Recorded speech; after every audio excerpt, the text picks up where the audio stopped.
संघर्षी है और ये स्पर्श संघर्षी है। ठीक है, तो यहाँ हेलो स्टूडेंट्स, मैं संजीव कुमार ऑब्ली प्रेप्स में आपका बहुत बहुत स्वागत है। आज आपका जो विषय है वो है व्यंजनों का वर्गीकरण। ठीक है, और आपको बता दें कि आपकी सफलता का एकमात्र स्थान है ऑब्ली प्रेप्स, जहां आप किसी भी विषय के बारे में विस्तार से जान सकते हैं, उनके नोट्स प्राप्त कर सकते हैं और किसी भी प्रश्न का आपको उत्तर जो है बड़ी आसानी से मिल सकता है। वो एक चैनल है आपका ऑब्ली प्रेप्स।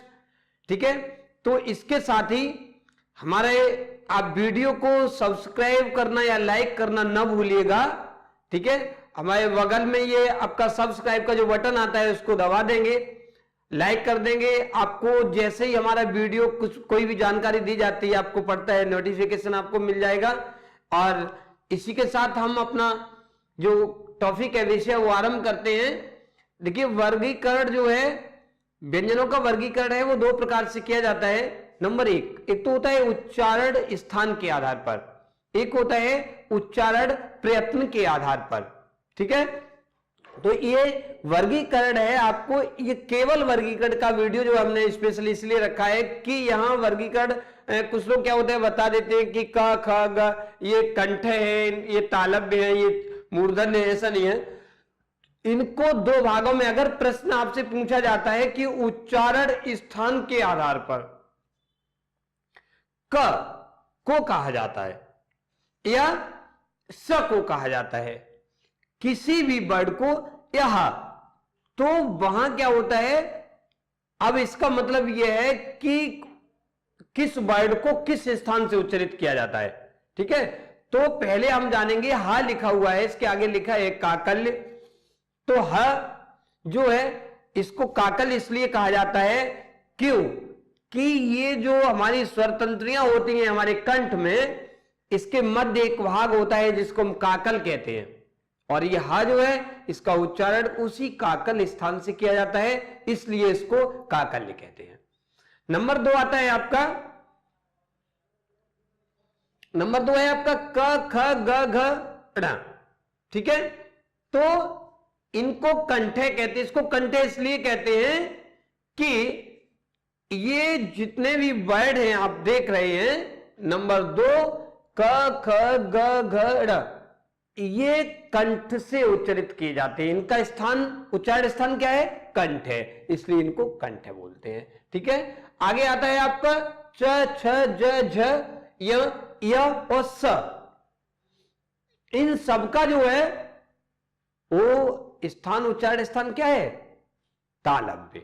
ये तालु से इनको उच्चारण किया जाता है, इसलिए इनको तालव्य कहते हैं। ठीक है, और चौथा आता है आपका ट ठ ड ढ ढ, इनको मूर्धन्य कहा जाता है। मूर्धन्य हम आपको बता दें इसलिए कहा जाता है कि जो हमारी जिह्वा है, जब बोलते हैं ट ठ ड, तो आप प्रैक्टिकल करके देखेंगे कि हमारे जो जिह्वा का जो सिरा है वो पीछे की ओर मुड़ जाता है, तालु के सिरे की ओर, यानी उस भाग को हम मूर्धन्य कहते हैं, और ये वहां से मूर्धन्य स्थान से उच्चारित होते हैं, इसलिए इन वर्डों को मूर्धन्य कहा जाता है।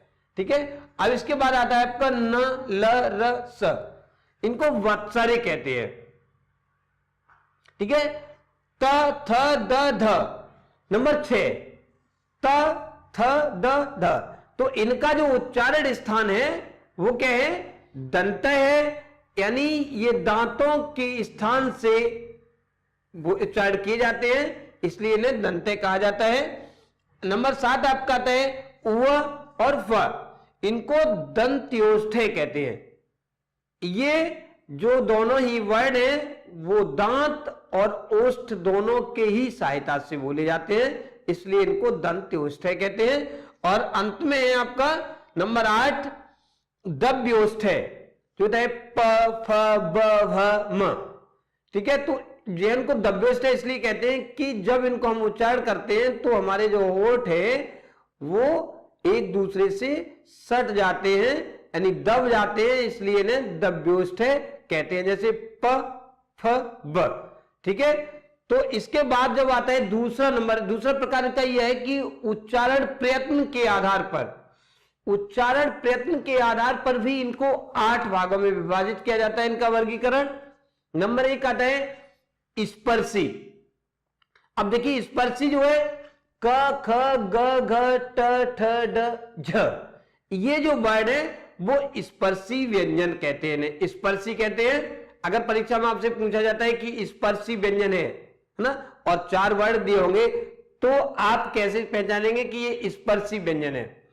अब यहां आता है, जैसे कि हम पहले वीडियो में आपको बता चुके हैं कि स्पर्श व्यंजन क्या होता है, आप पढ़ चुके हैं स्पर्श व्यंजन के बारे में। जब किसी वर्ड को उच्चारित करते समय मुख के किन्हीं 2 भागों के द्वारा जो हमारे मुंह से निकलने वाली वायु है उसको अवरोध रोक दिया जाता है, उसका प्रवाह, तो उन वर्डों को हम स्पर्श या स्पर्शी व्यंजन कहते हैं। ठीक है, तो ये होते हैं आपके क ख ग घ ट ठ ड ढ। इसके बाद आता है दूसरा स्पर्श संघर्षी। स्पर्श संघर्षी का मतलब बता दें आपको च छ ज ज, ये 4 ही वर्ड होते हैं व्यंजन जिन्हें हम स्पर्श संघर्षी कहते हैं। संघर्षी क्यों कहते हैं? क्योंकि ये जो होते हैं एक ऐसे अवयव हैं जो श्वास नली के ऐसे तत्व, ऐसे अवयव जो इन वर्णों को बोलते समय ये श्वास नली के इतने नजदीक आ जाते हैं कि उसे उतना संकीर्ण कर देते हैं नजदीक आकर के, किसको? श्वास नली को। तो जो वायु है बड़ी घर्षण के साथ निकलती है। आपने पढ़ा होगा पहले वीडियो में कि इनको क्या कहते हैं? ऊष्म व्यंजन कहते हैं।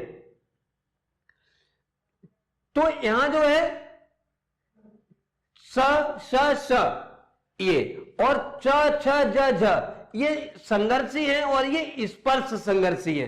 ठीक है, तो यहां च छ ये जिह्वा और तालु के स्पर्श से बोले जाते हैं। वायु जो है यहां भी घर्षण के साथ निकलती है।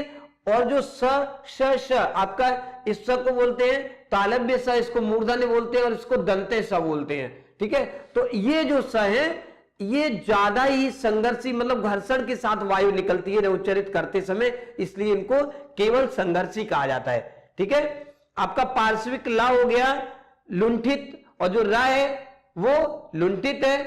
यानी जब हम रा को बोलते हैं तो जो हमारी जिह्वा है वो किसी एक स्थान पर नहीं ठहरती है ना। लुंठित का मतलब होता है लुढ़कना, तो इसलिए इसको लुंठित कहा जाता है। और इसके बाद उच्छ्पित है। उच्छ्पित जो है ड और ढ, इन दोनों वर्डों को बढ़ा दिया गया वर्णमाला में उच्चारण के स्थान पे। जैसे आपने काफी वर्ड देखो, सबसे एक फेमस है जैसे आप बोलते हैं अलीगढ़, है ना, अलीगढ़। अगर इन वर्डों को नहीं बढ़ाया गया होता वर्णमाला में तो हमें उच्चारण करने में बड़ी परेशानी होती थी। क्यों? अगर इस ढ को अगर नहीं लिखेंगे, यहां क्या हुआ अनुस्वार नीचे लगा होता है, अब अगर इससे हटा दिया जाएगा तो अगर ये अलीगढ़ में लिखा जाएगा तो अलीगढ़ हो जाएगा, ढ, है ना। लेकिन हम पढ़ते हैं अलीगढ़। अलीगढ़ तब पढ़ेंगे जब इसके नीचे अनुस्वार लगा हुआ होगा। अगर नहीं लगता है तो वो अलीगढ़ नहीं पढ़ा जाएगा, अलीगढ़ पढ़ा जाएगा, है ना। इसी तरीके से तो इन उच्छ्पित का मतलब होता है फेंका हुआ, मतलब ये वर्णमाला के बाद ये वर्ड सब दोनों ही वर्ड आए हैं, इसलिए इनको उच्छ्पित कहा जाता है। और अर्ध स्वर आप पीछे वीडियो में पढ़ ही चुके हैं, यानी जिन वर्डों में, जिन शब्दों में स्वर विद्यमान होते हैं वो आपको विद उदाहरण हमने बताए थे, इसलिए इनको अर्ध स्वर कहते हैं। और ये आपके अनुनासिक होते हैं, ण य ण न म, ये जो वर्ड है वो अनुनासिक होते हैं। और इन्हें अनुनासिक इसलिए कहा जाता है क्योंकि ये नासिका की सहायता से बोले जाते हैं। ठीक है, तो ये रहा आपका आज का वीडियो। और इसमें अगर किसी भी वर्ड को समझने में या किसी भी अगर व्यंजन के बारे में कहीं आपको कोई प्रॉब्लम समस्या आती है तो आप हमें कमेंट्स करके बता सकते हैं और हम आपको उसका आंसर देंगे। और इसी के साथ आपसे मिलते हैं नेक्स्ट वीडियो में, तब तक के लिए धन्यवाद।